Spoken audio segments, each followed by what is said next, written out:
जय श्री राम मित्रों, आज हम आपको एक बहुत पुरानी पत्रों की पुस्तिका प्राप्त हुई है, सुख शांति का मार्ग। इसमें जो पत्र आए हुए हैं उन पत्रों के माध्यम से जिज्ञासा या कहें प्रश्नोत्तर दिए गए हैं। तो इनका वाचन करके हम आपको बताते हैं। आशा करते हैं कि आप एक बड़ी अच्छी श्रृंखला प्राप्त करेंगे प्रश्नोत्तरी की, जो आध्यात्म में बड़ा सपोर्ट करेगी, बहुत ज्ञान देने वाली है। तो श्री हरि बोलिए, गणेश भगवान की जय। प्रारब्ध के संबंध में एक प्रश्न आता है कि 3 प्रकार के प्रारब्ध कहे गए हैं। तो शीर्षक क्या रहेगा? सुख शांति का मार्ग। ये श्रृंखला चलेगी। इसमें लगभग प्रभु इच्छा से जो प्रश्न मिलते जाएंगे वो आपको वीडियो उपलब्ध कराए जाएंगे। इसके अंतर्गत आपको जो नाम नहीं लेंगे, जो प्रश्न आए हुए हैं उनका उत्तर दिया जाएगा। और आप लोगों के मन में जो जिज्ञासावश जो कोई प्रश्न है उनको आप कमेंट कर सकते हैं इसमें, और आपको उत्तर मिलेगा इसका जैसे ही समय मिलेगा। बोलिए शंकर भगवान की जय। प्रिय महोदय, आपका ईश्वर कल्याण करें। सप्रेम हरिस्मरण। आपका पत्र हमें प्राप्त हुआ और श्री की धर्मपत्नी का दुखद मृत्यु समाचार प्राप्त कर, यह समाचार हमें पत्र के माध्यम से प्राप्त हुआ, पढ़कर खेद हुआ। यह अब दुर्घटना थी, आत्महत्या थी या कोई भी कार्य हो, एक करुणाजनक अंत था और मृत्यु अनिवार्य है। किसी न किसी बहाने से मृत्यु प्राप्त होती है। यही मानकर धैर्य धारण करना चाहिए आपको, कुटुंबी जनों को तथा आपके परिवार को, बच्चों को। इस घटना से मार्मिक कष्ट होना स्वाभाविक है, किंतु क्या किया जाए, इस घटना से कुछ बदलने वाला नहीं है। जो जैसा प्रारब्ध में लिखा है वैसा ही होता है। इसमें मनुष्य का कोई वश नहीं चलता। अपने प्रारब्ध से अथवा भगवान की इच्छा से जैसा भी सुख दुख प्राप्त हो उसे भगवान का भेजा हुआ उपहार समझकर ग्रहण करना चाहिए। अच्छा, ऐसी बात नहीं है इसमें कहने का। कुछ दुख होते हैं, कुछ परिस्थितियां होती हैं कि उनको शब्दों से सांत्वना दी जा सकती है। दुख तो समय अनुसार ही धीरे धीरे कम पड़ेगा, लेकिन मनुष्य का कर्तव्य है, इस बात पर विश्वास नहीं होता है।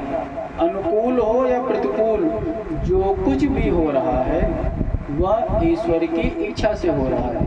किसकी इच्छा से हो रहा है? ईश्वर की इच्छा से हो रहा है। अब जीव के कल्याण के लिए या प्रकृति के अनुसार जो कुछ भी घट रहा है वो प्रकृति के विकास कार्य के लिए हो रहा है। तो आज का विध्वंस कल का विकास बन जाता है। आज कोई चीज़ टूट रही है तो हमको लगता है कि बड़ा नुकसान हुआ। इसलिए कल्याण में प्रभु कभी किसी का अमंगल नहीं करते हैं। उनकी ओर से जो दंड मिलता है उसमें भी अपार कृपा छिपी रहती है। कभी भी माता पिता के प्रभु के दंड को पाकर के कष्ट होता है, लेकिन वो जो दंड उनका मिलता है वो हमें कुछ नई शिक्षा देने के लिए होता है। अब वे कर्मों का भोग करा करके जीव को विशुद्ध मुक्ति का अधिकारी बनाना चाहते हैं। तो इसीलिए कहीं ना कहीं बार बार लगता है कि हम जिससे ज़्यादा प्रेम कर रहे हों, जो वस्तु हमें बड़ी प्रिय हो, उससे जब विछोह होता है तो बहुत कष्ट मिलता है। लेकिन जिससे जितना ज़्यादा आंतरिक मोह हो जाता है, उसी के माध्यम से हमको अधिक माया मोह में फंसना पड़ता है। इस तरह मृत्यु को लोक में जैसे मृत्यु प्राप्त हो गई दुर्घटनावश, बीमारीवश, कोई ना कोई कारण से, तो उसको क्या बोलते हैं? अकाल मृत्यु हो गई। परंतु मैं ये कहना चाहता हूँ कि कभी भी किसी की अकाल मृत्यु नहीं होती, अनहोनी होती नहीं, अनहोनी होती नहीं, और होनी जो है वो कभी टलती नहीं है। इसलिए जो होनी है वही हो रहा है। प्रत्येक जीव का जो जीवन है वह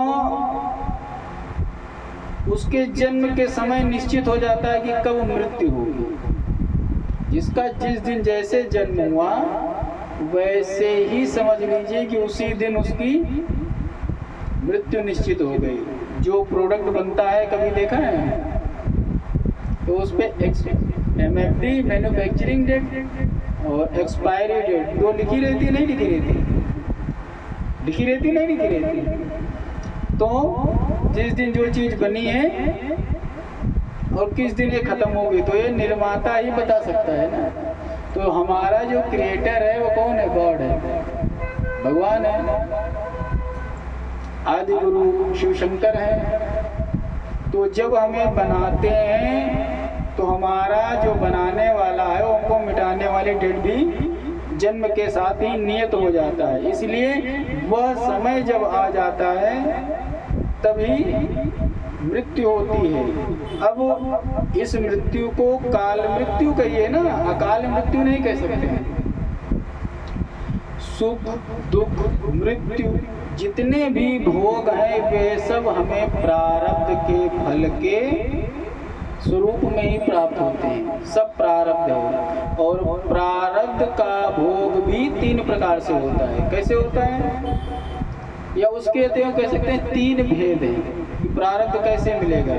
वेदों को क्रमशः समझिए। अनिच्छा, परेच्छा एवं स्वेच्छा, ये प्रारब्ध कहते हैं। जिनको प्राप्त करने की ना तो इच्छा अपने मन में हो, ना किसी दूसरे की इच्छा हो, ऐसा करने कराने को हो रही हो, वो अनायास देव योग से अपने आप प्राप्त होने वाले सुख दुखादि रूप भोग अनिच्छा ही प्रारब्ध की देन है। समझ में आए? दोबारा स्पष्ट करें। क्या हुआ? पहला कौन सा है? जिनको प्राप्त करने की इच्छा ना हो अपने मन में कि हमें मिले, और ना ही किसी दूसरे के द्वारा इच्छा किया जा रही हो, करने कराने की हो, तो कौन सी हो गई? अनिच्छा।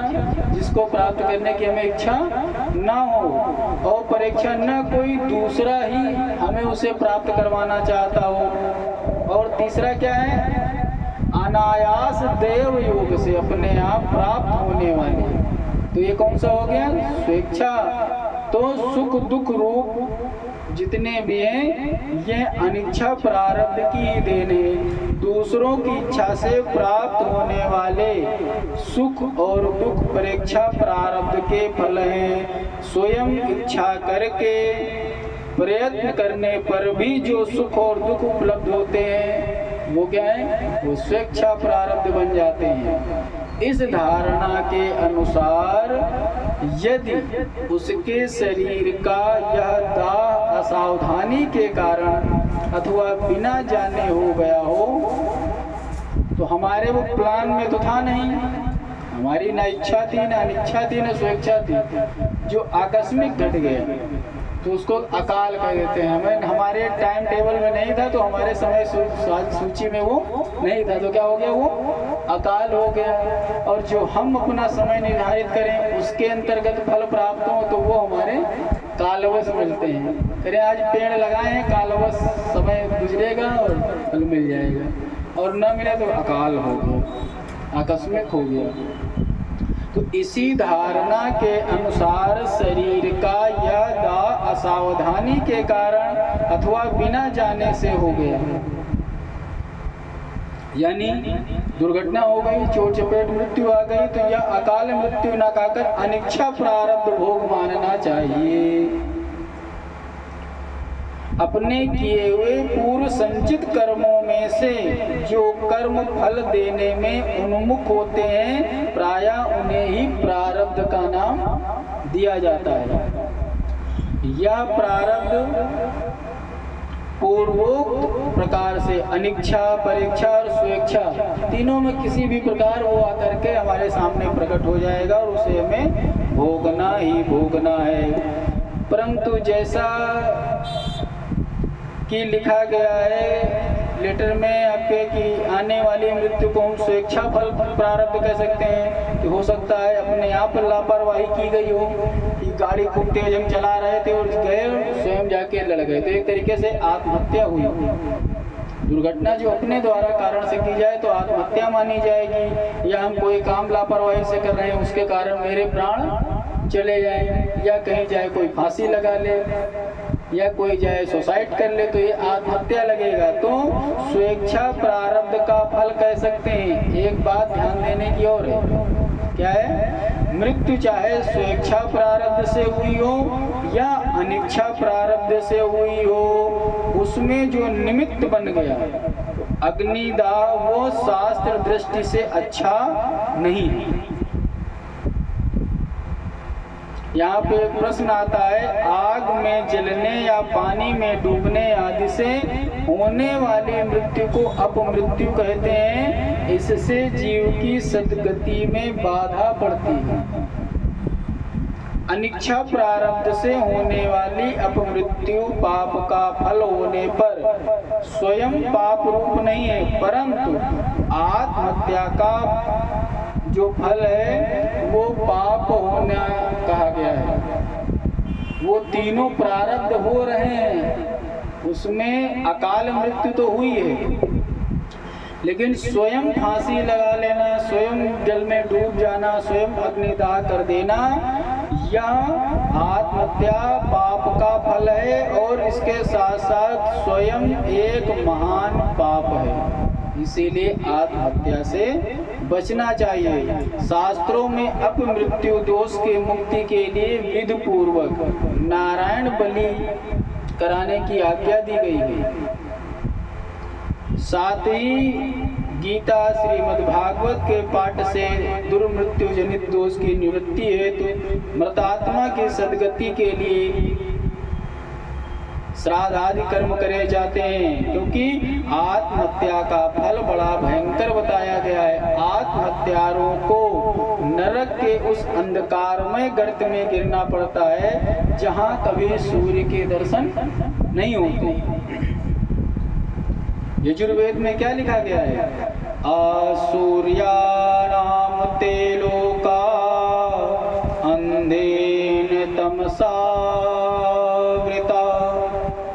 तास्ते प्रेत्या विगच्छति के चात्मनो जना। इसीलिए ऋषियों की, मुनियों की, संतों की, विद्वानों की राय है कि विधि विधान के साथ मृतात्मा का श्राद्ध भी हो और नारायण बलि हो। जिस स्थान पर उसकी मृत्यु हुई है वहाँ 1 सप्ताह तक गीता या विष्णु शास्त्र नाम का पाठ किया जाए या श्रीमद् भागवत सप्ताह का श्रवण करना चाहिए। अखंड हरि कीर्तन की भी व्यवस्था हो और सबका पुण्य उस मृत व्यक्ति को दिया जाए। इससे हो सकता है भगवान उस पर कृपा करें और उसकी सद्गति हो जाए। धैर्य पूर्वक मन को शांत रखकर मृत व्यक्ति की सद्गति के लिए शास्त्रीय उपाय करना हमारा धर्म है। अब इस पत्र में एक उत्तर ये निकल के आया कि श्रीमान मेरे घर में ये पत्र तो लग रहा है कहीं ना कहीं कि पत्नी आत्महत्या करी गई है। तो पूछ रहे हैं कि मेरी पत्नी की आत्महत्या करने के कारण उसका फल क्या मिलेगा, उसको कैसे मुक्ति करी जाए, उसकी संस्कार आदि आत्महत्या करने। तो प्रश्न प्रारब्ध से पूछा और घुमा फिरा के उत्तर क्या निकला कि एक इसका दूसरा ही रूप सामने आ गया। तो चलिए इसी बहाने एक प्रश्न के दो उत्तर मिल गए कि आत्महत्या करने वालों को सद्गति कैसे प्राप्त हो और जो मृत्यु होती है वो प्रारब्ध के किस रूप में कैसे में प्राप्त होती है। जय श्री राधे, जय श्री कृष्णा। बोलिए शंकर भगवान की जय।